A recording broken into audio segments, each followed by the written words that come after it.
Welcome to Nada Yada Island. Next on Metro's Nada Yada Island podcast. I almost fainted when the 4 new bombshells arrived. 4 free Samsung Galaxy A16 5G phones at Metro. No way. And finding out the 4th line is free? Oh, things got heated. That's wild. Join Metro and get 4 free Samsung 5G phones. Only at Metro. Plus tax. Bring 4 numbers and an ID and sign up for any Metro Flex plan. Not available currently at T-Mobile or been with Metro in the past 180 days.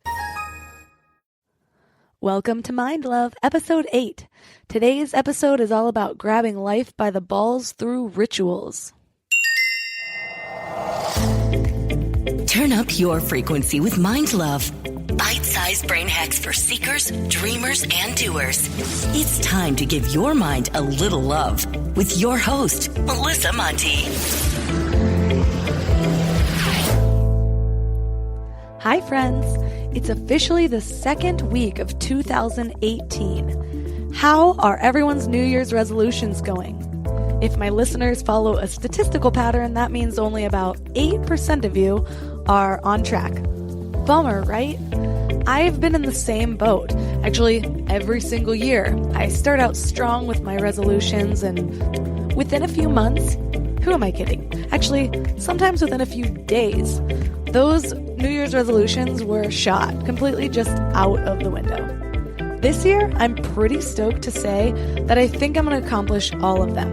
And I'm going strong right now. Yes, I know it's not that far into the year, but still, I can tell. And the reason I can tell is that I've hit my goals so strongly in the last 4 or 5 months that there's just no way it's going to die down now. So what changed? Routines, baby. That's what's got me this year. And this is why I want to talk about rituals. So what's the difference between a routine, a ritual, and just a habit? We can look at a habit as an individual or standalone behavior. Habits can be anything from smoking, nail biting, negative thinking, even positive thinking. A lot of the times we're completely unaware of our habits, but sometimes we create our own.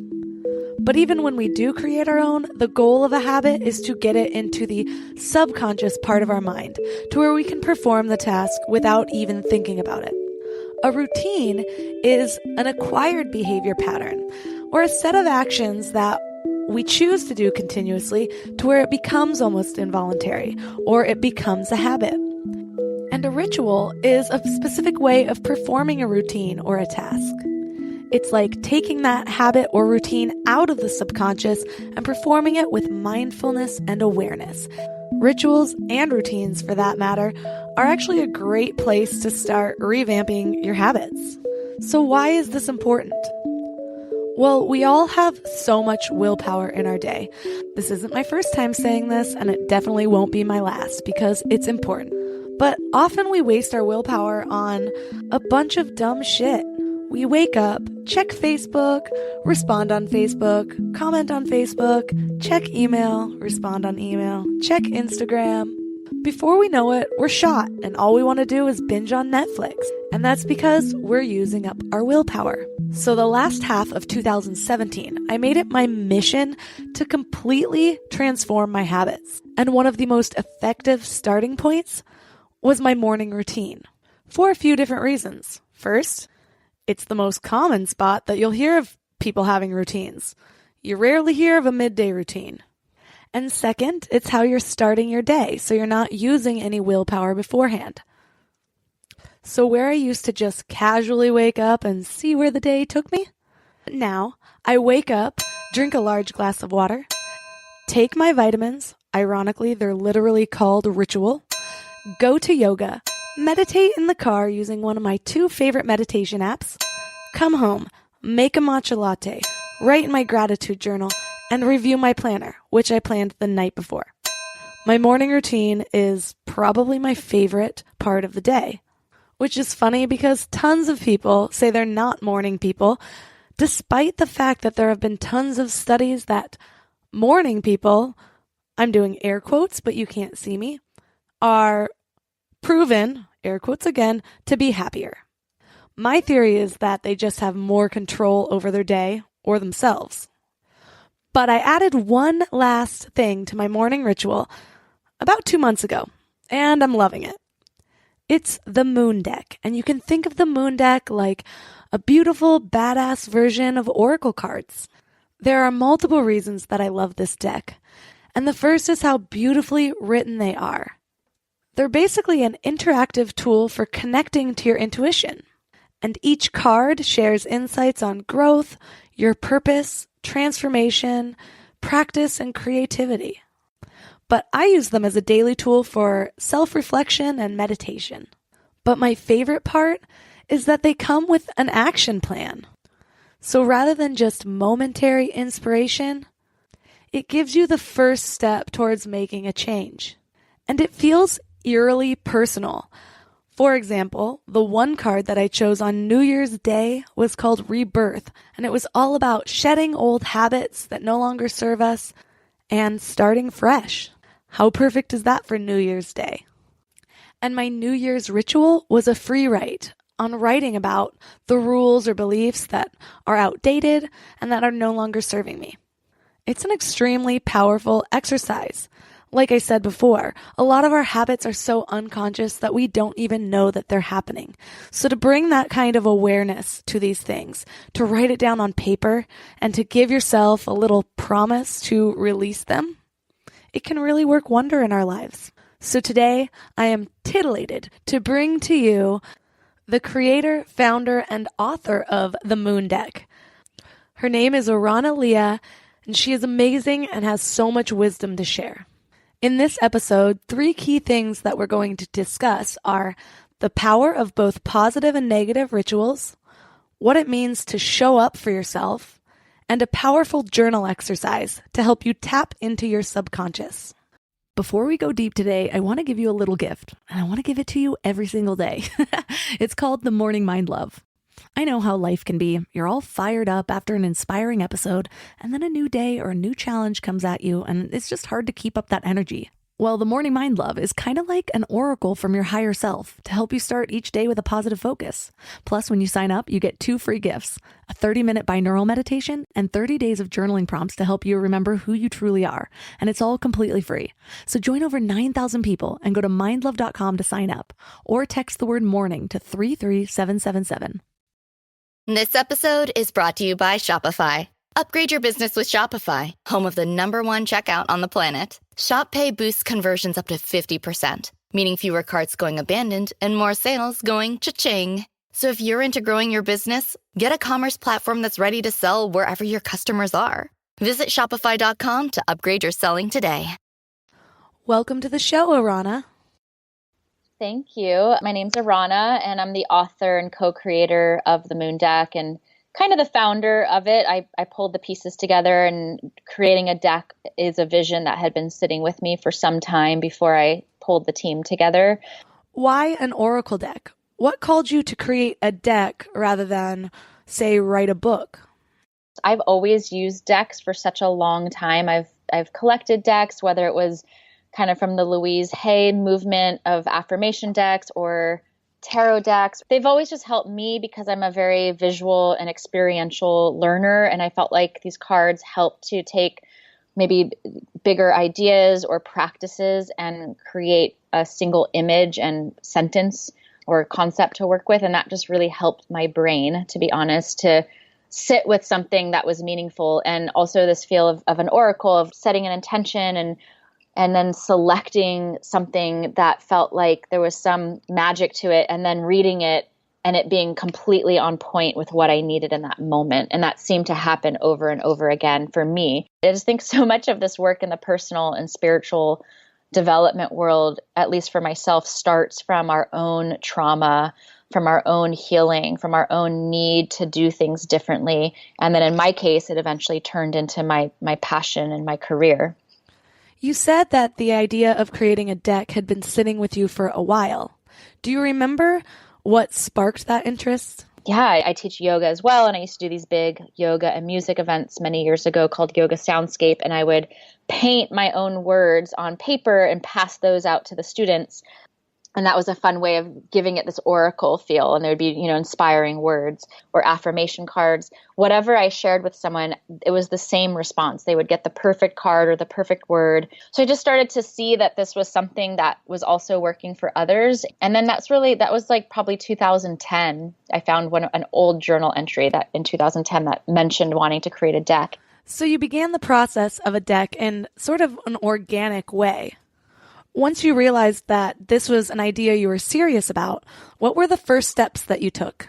I had an old intern at the time go through my old Twitter feed and capture all my one-liners. And that wasn't even, I don't even know if I used those in the end, but that was the beginning of sort of organizing some of my thoughts. I went through just like tons and tons of journals. I have an old bin of journals that I've kept. And some of my old journals were just like when my younger self just going through such a hard time, some of the stuff that I wrote in there. And so that's kind of where it started, was like just the nitty gritty journals, which is my own freestyle journaling, notes that I've taken being a student in my teacher's classes, notes that I took to prepare for my classes, journaling that I needed to do just for my own healings. And I really took that whole phase of writing and looked through that and pulled out little jewels and little gems that I felt needed to be in this deck. So it was a mix of my own journals, of some online research, of a lot of books that I have, and then a lot of it was definitely channeled as well.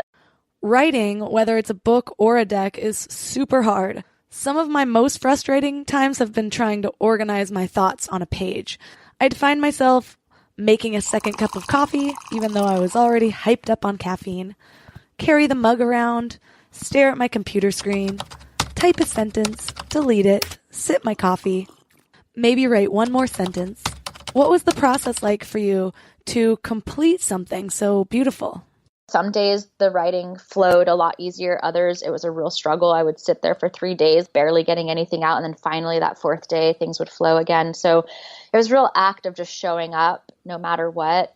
And some of those days or afternoons of writing were successful, some weren't, but I had to keep showing up. So I think it was a real mix between divine channeling and something I knew I had to create, not knowing the success of, I don't know, we need to create. We don't necessarily know where it's going to end up, but I knew it had to happen. It took a long time to write. It was a pretty intense process, but a great process. You mentioned past trauma and also going through such a hard time when you're a child. What are some of these past traumas that you feel has shaped the person that you are today? I have an amazing family and grew up with, I'm very fortunate. I'll just put that out there first. Very fortunate, very blessed, and have had quite a colorful upbringing. And in that colorful upbringing was a lot of magic and love and adventure. And what also was in there was a lot of noise and uncertainty and some chaos. So I had to take care of myself, and my parents divorced when I was very, very young, like many of us, but it was a difficult separation. And my mom, who just recently passed away in March, struggled being bipolar and being an addict and also being a very magical person and thinker. But there was a lot of role reversal with her, and I was deeply empathic with her. So I took on a lot and had to kind of deal with feeling things so deeply. I was a very sensitive person growing up. It seems like your mother had a big influence on the magical side of yourself. What was your relationship like, and what was it like growing up with a mother like that?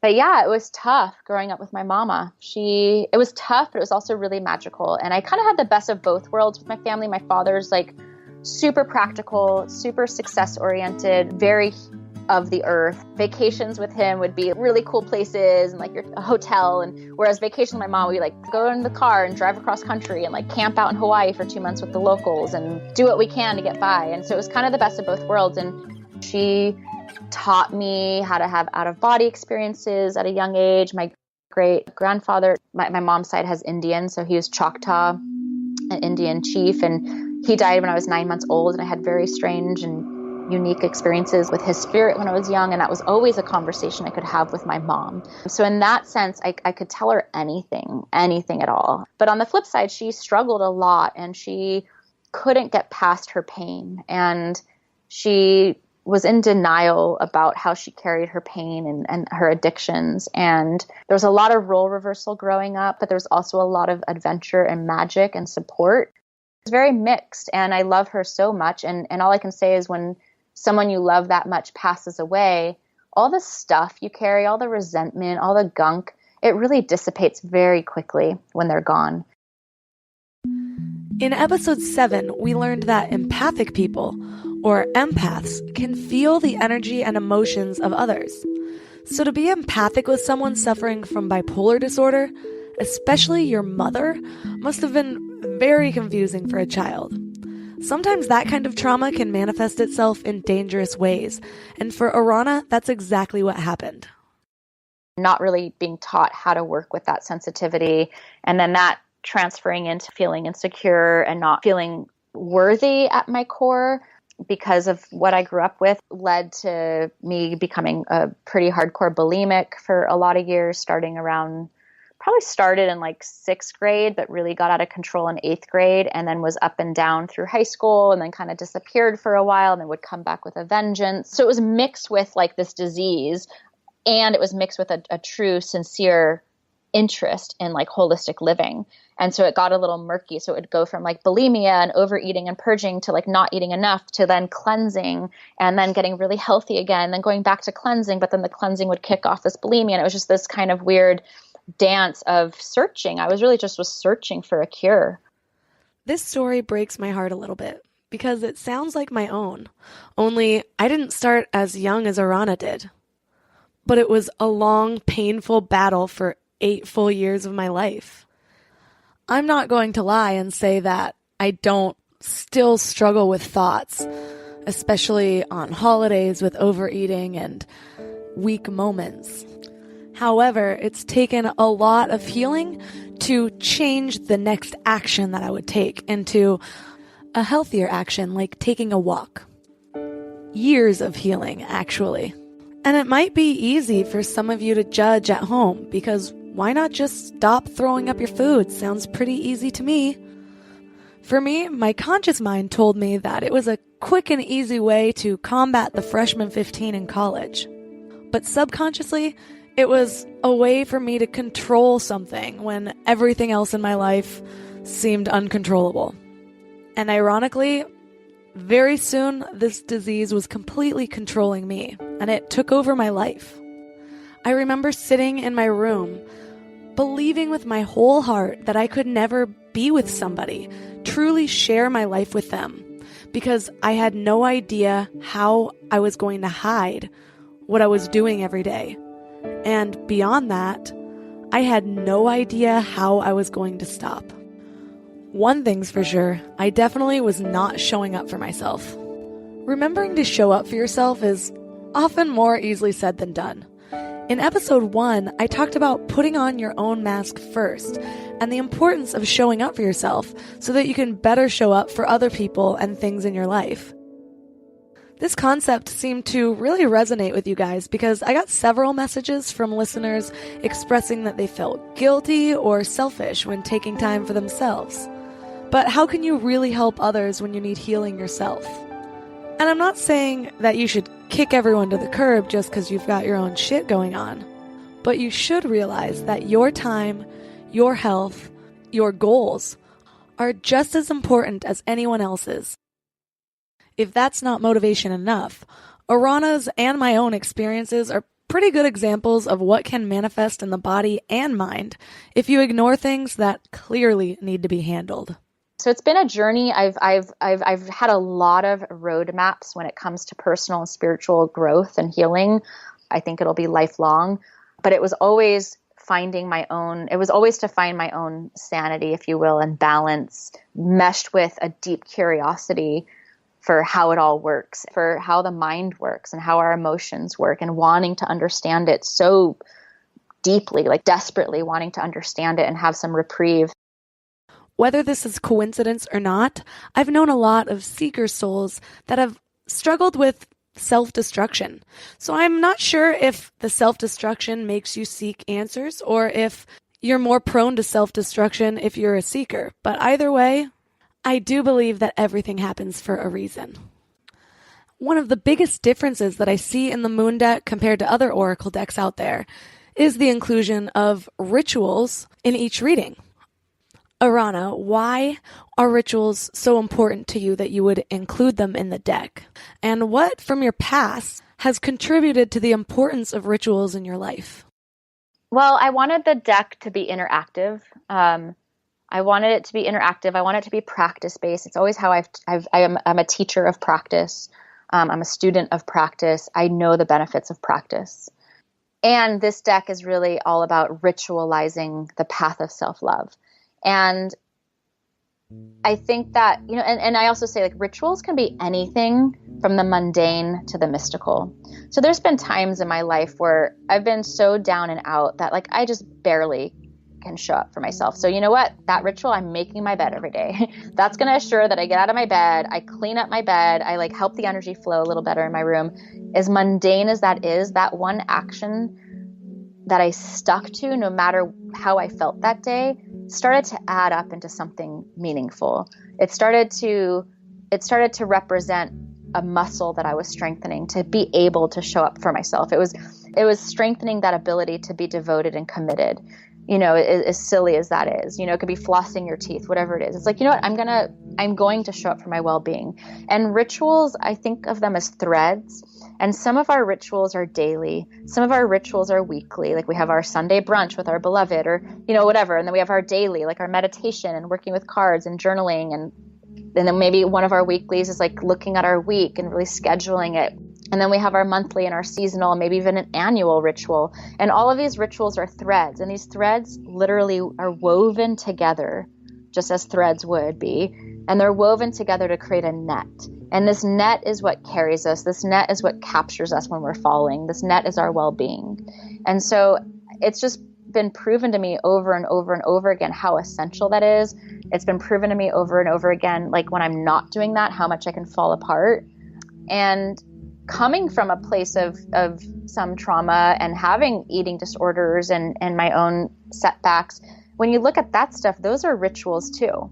They're just insane rituals. They're not healthy, but they were like these sort of obsessions. There were these like things that I had to do over and over again. And it was like an itch, and I think a lot of us have that behavior, whether we're addicted to certain emotional patterns or substances or behaviors. They become rituals in a sense, and we sort of get hooked on these rituals. So a lot of times the healthier rituals just slowly have to take place of these unhealthy rituals. I know firsthand how difficult it can be and how much dedication it really takes to transform or replace unhealthy habits with healthier rituals. What were some of the tools you used in your process of making these big changes in your life? Daily meditation has been huge. That's pretty much a non-negotiable for me right now. Once in a while, I'll have one of those days where it doesn't happen. It's very rare, but I don't let one day turn into 1 week. I for sure get it to it the next day. It's so rare that happens. If anything, usually I do a 20-minute meditation. So sometimes I can only do an 11-minute meditation, or I'll be flexible in my life because that's important. And then at the end of my meditation, I always come to my prayers, and it's just like a system that I work with, and it works really well for me. So that's something that has really helped me hugely to show up every day, to show up even on the days that I don't want to always show up, even if I forgot to show up, to just like show up immediately, and clean that up very quickly and not turn it into a habit. Working with the cards, I work with the mantras of the cards. I also make up my own mantras, and that's how I work with people. It's like, okay, you pick a moon deck card and you say the mantra 3 times in a row. That's what we hope that people do with it. It says it in the intro of the book, so that we start to clean up the looping of the mind.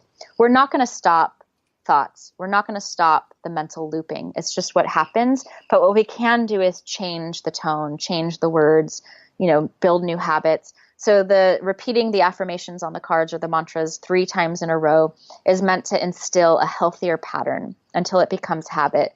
So I work with that in myself. Sometimes I'll just make up my own, like I am calm and clear is one I used to use a lot. I am calm and clear. I am calm and clear. And I would just like say it over and over again until something in my posture shifted, whether that was my physical posture, my mental or my emotional posture. It doesn't matter which one changes first, like whichever one's willing to change first, like I just let that happen. And then the rest start to follow. I feel like that same pattern applies to self-development in general. You make one change and the rest starts to follow. Maybe it's the motivation factor and seeing the results of all of your efforts, or that having accomplished one thing, you're a little bit stronger to take on something else. Exactly. One leads to the next. And also it's just like what I've been working on is with the mantras, which helps. But like when I'm noticing myself go down a rabbit hole or a memory that just, I'm very good at hanging out in deep emotion. It's just like how I'm built. It's how it's like what I've known. And I don't want to stop doing that because it's a big part of who I am, but I do need to rearrange it a little bit. And like, it's just about being present, I guess. So I've been working a lot on like when I notice my thoughts going into like my past relationship where I can get really sad or angry or whatever it is. It's just like, you know what? I've done that already. Like I'm not one, if I need to feel something, I'm going to feel it. I think it's really important. But at what point are we just now like indulging?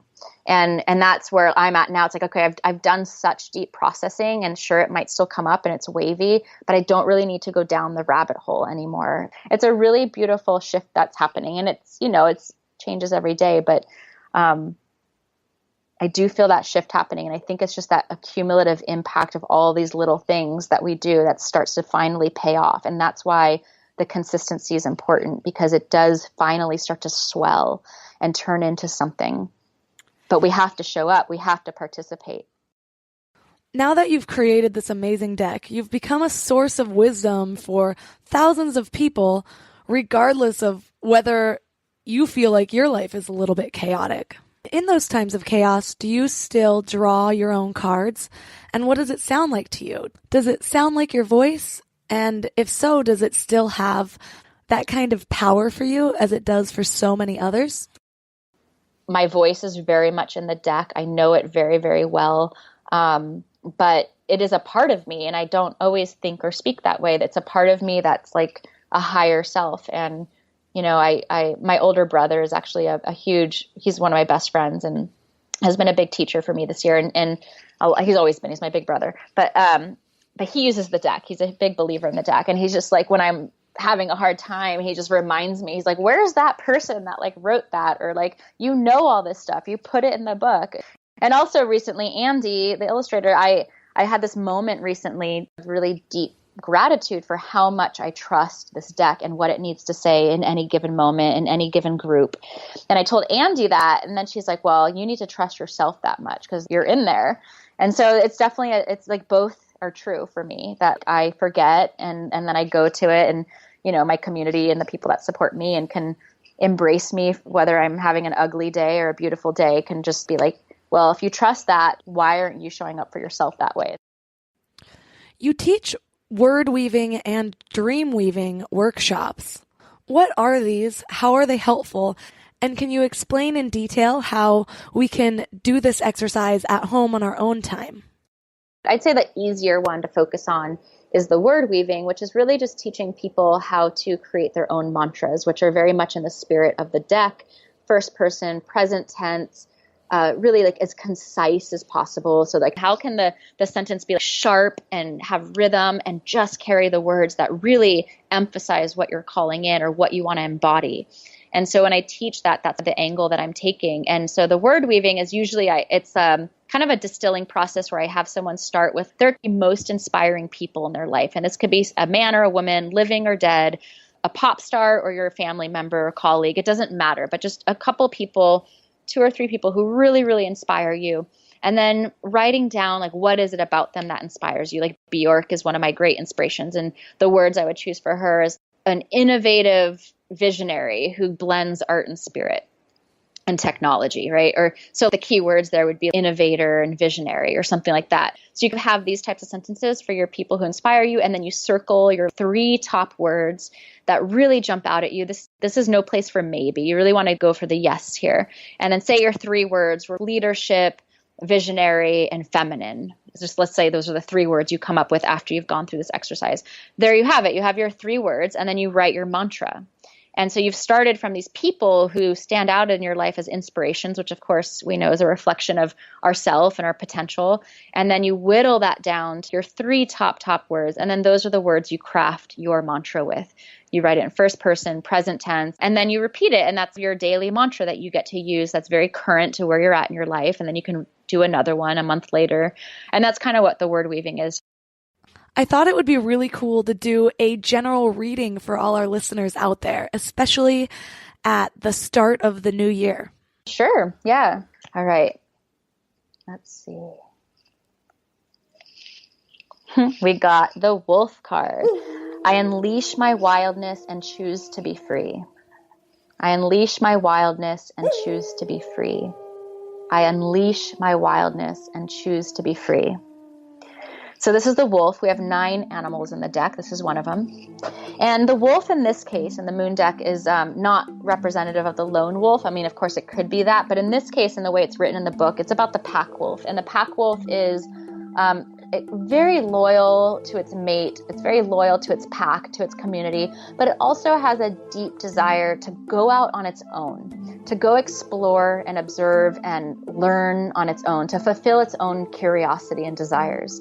So it goes off on its own. It's like this wild wolf. And then it comes back to its community or its pack or its tribe to share what it discovered, what she discovered.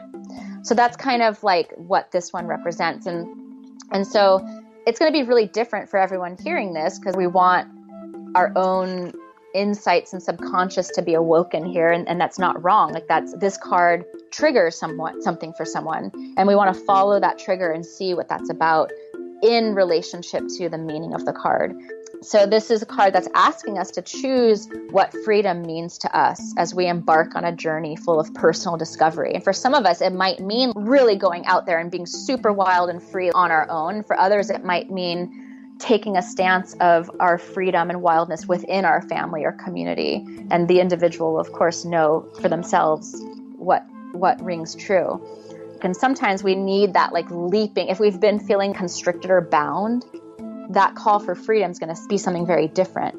Whereas someone who feels pretty free, but maybe they're not sharing it enough with their community or wearing that leadership of freedom in their community, that's going to call forth something different for them. But this card is really about that the wolf has arrived to remind us of our unique wild spirit and our ability to choose how we express it, our freedom to choose how we express that in our own life and or in our community. And she also represents a balance between our own needs and the needs of our tribe, really finding that balance where our own needs, our own curiosity, our own zest for discovery is being fulfilled, while also recognizing the needs of our community and the needs of our family and tribe, and how can we balance that out. And because the wolves in this case are fiercely loyal to their pack, they're always going to bring that home and share it with them. So this is just encouraging us to embark on that discovery, but to still stay connected to our community. And if someone's maybe not feeling like they have that soul tribe right now, it could be a call to call that in as well, to explore your freedom, to unleash this deeper wild calling to express yourself and create and explore, while also cultivating that rich relationship with community. And so this last sentence here says, as clear as the wolf's howl at the moon, learn to hear your inner voice and unleash your wildness. I can't speak for all of you out there, but that was a perfect reading for me, especially considering the dialogue between me and Arana today. We are both 100% on a journey to take some of the hardships and the traumas that we've experienced and spread the wisdom learned from those experiences to benefit other people. That's exactly what I'm doing with my podcast, and that seems just to be her goal with the Moon Deck. If you love the Moon Deck as much as I do, you can purchase your own at themoondeck.com. Arana also does live readings on Mondays on the Moon Deck Facebook page, which she calls Moon Day. It's a really fun way to start your week off with this amazing source of motivation. I'll link to both of these resources on the show notes page at mindlove.com/008. If you loved this episode and you haven't already, please hit the subscribe button. And for some extra karma points, please rate and review the show. This really, really helps me entice even more awesome guests to come on the show and share a little mind love with you. As always, I love hearing from all of you, so shoot me an email at melissa@mindlove.com for suggestions or just to say hi. Thanks for giving your mind a little love today, and I'll see you next week. Thanks for tuning into Your Higher Frequency with Mind Love. Head to mindlove.com for a free gift to keep your vibes up until next week.